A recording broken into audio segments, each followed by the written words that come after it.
China's trade plunged more than expected in July amid slowing global and domestic demand, adding to concerns about growth prospects in the world's second biggest economy, more than 6 months after it eased pandemic restrictions.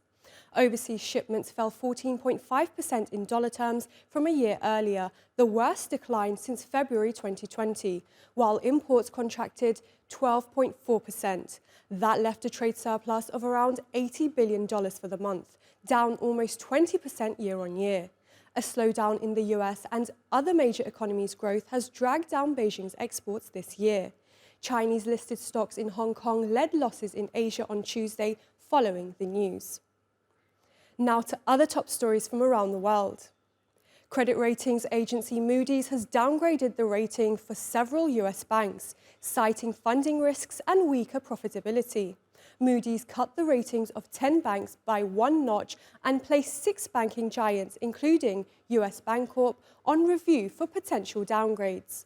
The agency also changed its outlook to negative for 11 major lenders, including Capital One Financial Corporation.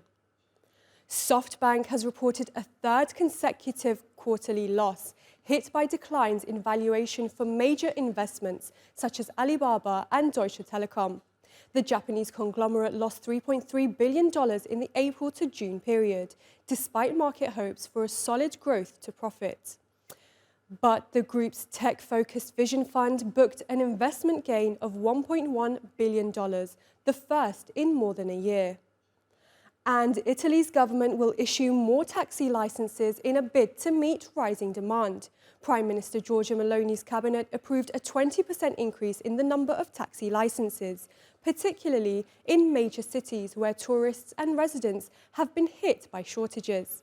The country's transport ministry said applicants for the new permits must use electric or hybrid cars.